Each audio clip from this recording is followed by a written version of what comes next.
도연은 정숙이 보기보다 강단있다 생각했다. 낙서 소문 때문. 약수터에서 눌러참은 분노를 터뜨린다. 아예 거리로 나선 정숙. 도연 보면 멜로. 사회 범인 누구예요? 정숙의 집벽에 테러를 한 범인은 족적 때문에 덜미를 잡힌다. 역시 오래 알고 지낸 마을 사람. 왜 그러신 거예요? 역겨워서. 그딴 저질스러운 물건이나 갖다 팔면서 부끄러움이라고 모르는 것 같아서 느껴보라고 그랬다. 아닌 척하더니 들키자 본색을 드러내는 범인. 범인의 아내는 남편을 대신해 봐달라 사과하는데 정숙은 사과를 해야 용서도 해주는 거라며 기어코 범인에게 억지 사과라도 받아낸다.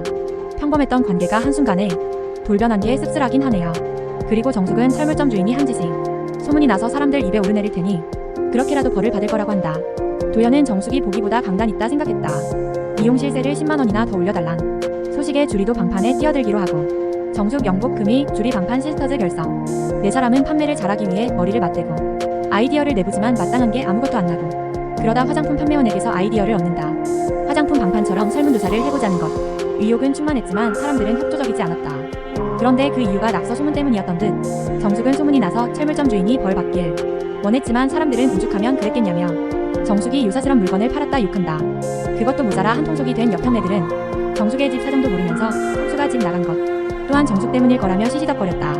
그래서 그날 밤 정숙은 침울해 보였지만 다음날 약수터에서 눌러참은 분노를 터뜨린다. 정숙이란 이름처럼 정숙하게 살아오던 이미지와 상반되게 과격한 모습이었다. 장사를 접을 수 없다며 혼자 포효하던 모습을 우연히 목격한 도연은 웃음을 참지 못했다. 진짜 멋진 여자였네. 샷다는 주인이 내리는 거라며 주춤하기보단 아예 거리로 나선 정숙.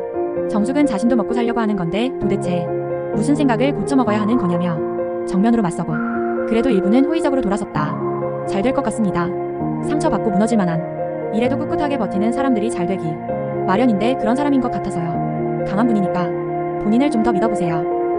처음에 인물관계도만 봤었을 땐 정숙에게 남편이 있어서 멜로는 없을 줄 알았더니 도연 보면 멜로는 깔인데 이 영상이 즐거우셨다면 구독과 좋아요로 다음 소식을 놓치지 마세요.